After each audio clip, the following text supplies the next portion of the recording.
buri kanya nkuko leta ibidukangurira mugomba kujya mukora isuku. Ndabizi neza ko leta amukunda nk'umwana yibyariye ariko ibyo ntago azigera binshyiraho.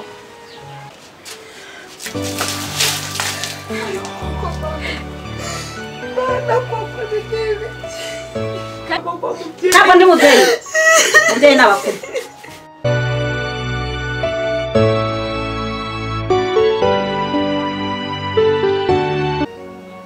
Ko narutse ngutuma kujya guhaha mu bintu nagutumye guhaha nkaba ndebye ahantu nta bibitse no kandi nagutuma.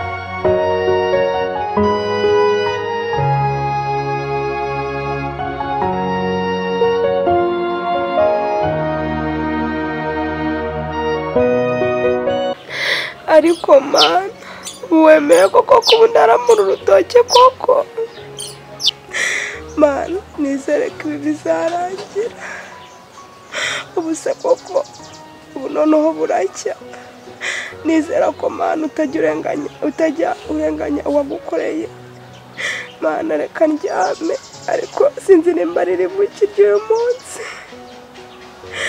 ayiwe mana we usibisimba nibiri mumfatire mu rutoke koko nizeye ko nagukoreye uzigera wikorera amaboko mana ndagushimiye ko kugira neza kwawe ushimiye ko umwami Imana ukomeza kuturinda nubwo duhura n'ibigeragezo mana byose ubu bireba ariko umwami Imana ntuhema kutugirira neza ushimiye ko ngiye kurara mu rutoki ariko ndabizi wa mana we ko uri Imana igira neza iri joro ntiricya ndagushima urakoze mwami Yesu urakoze ko wemera ko ibi byose bitubaho amen.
Waraye hanze n'ukuntu aje gushaka nkakubura.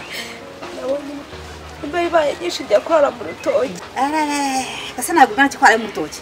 Niko nakubwiye. Oya. Ugomba kurara aho nagutegetse. Oya. Namumenya wararanye nabande. Oya mama, none imbe yabaye nyinshi njya kurara mu rutoki. Imbe yabaye nyinshi. Wowe uri umurinzi w'urugo ukamenya urugo ko ntawe urwinjiyemo. Ninda kubuye ngo njyanishe singi inkoko zanjye zaraye kuki. Ndabuzondi burare. Nifashisha shiti. Ubu inkoko zanjye zaraye kuki. Akuzi ko inkoko zanjye zikuruta hanga. Nari kurara koko. Nundi munsi ntuzongere. Ariko ntararagenda. So ntungu wakarabye urasuki. Yego nakarabye. Wakarabye sakurya. Ko ndazana no kumukosha kandi kuzamaze karabye.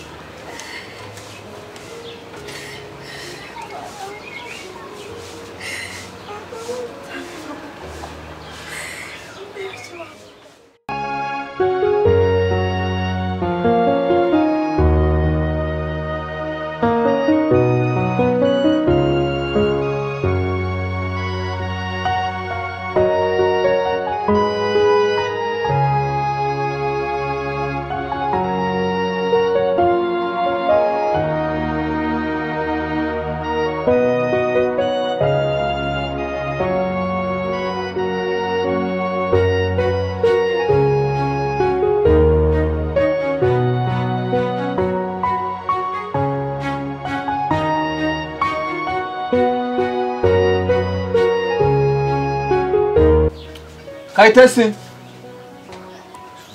Kayite? Karame.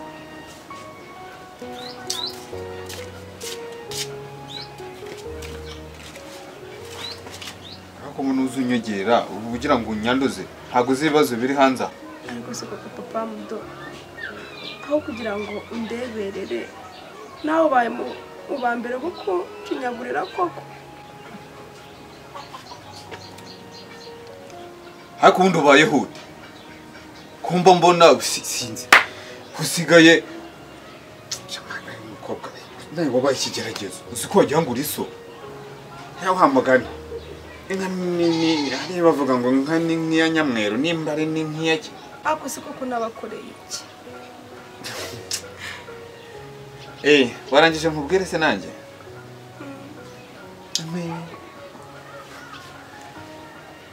Ibyo se yajyaga nkorera waba warigeze kubyumvaho cyangwa urabizi? Ntabwo mbizi. Niyo mpamvu nyine ubundi nakabaye iyi minsi ndi hano, ariko reka tubyihorere. Iso ibintu yankoreye cyangwa ibintu yajyaga nkorera wakaba uri kubyishyura ubu ushyiramo imiyaga.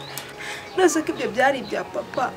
Papa hari ubu ngubu ko yapfuye nanjye nkaba ari njyewe, ibyo koko nzabizira. Ubone anyite imbwa, ubu simbwa ni igihe yagiye kagusiga. Aho se nzakwita imbwa akazi Ko yari papa. Nubwo ngo byitura umwana we koko. Agiye ko yabikoraga muri umuna we. Uri masenge arangirira nabi. Nawe koko nanizeye ko uzamba hafi. Niba utangiye kunkorera nase muragira koko nzagwe he ko ari mwe muryango mfite, ari mwe famiye mbona hafi, muragira nzabigenze koko. Ubwo sonye ko senge vuga urabizi ibyo yamukoreraga. Ariko ibaze kugira ngo umuntu nkanjye anyite imbwa, urumva? Nawe nzakugira imbwa akazi none uzabibone. Oya. Umva reka nkubwire. Ugira amahirwe. Iko na virusi irangiye.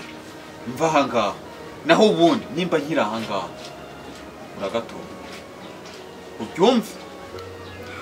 Nzajya nkukubita mwiyanangiriza. Ukubite wicare wanjye geraho. Takose papa muto. Nzajya mubitwa buri munsi menwa amazi buri munsi. Ceceka. Ese ubundi ubu ngubu wose Nakarabye. Ni wakarabye n'ibijipo ngo ndabisabye. Ese ubundi Keza. Ndashaka amazi mu kabasi.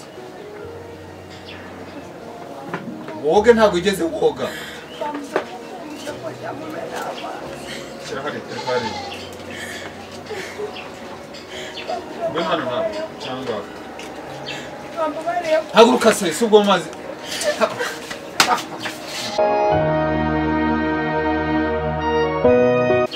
Ese urajya he? Zanira sabuni.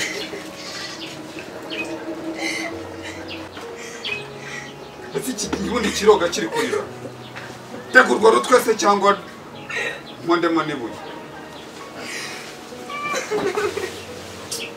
Ese yo sabuni we wayizanye shiramo. Ngaho. Cyangwa isabuni nyinshi kandi sinzi aho kiriwe n'ibyo byenda wasanga kiri cyazanye na virusi nyinshi. Shiramo nyinshi cyangwa mbwe nanya kumendeho. Se mwese ntimuri bamwe. Akirekera aho ngaho. Ese cyoga mu matwi cyangwa igisabone komeze kirye mu matwi. Akana amahato yawe muraure mara kare amaraso kahamba. Yose wakapfumba temerewe. Akana amahato.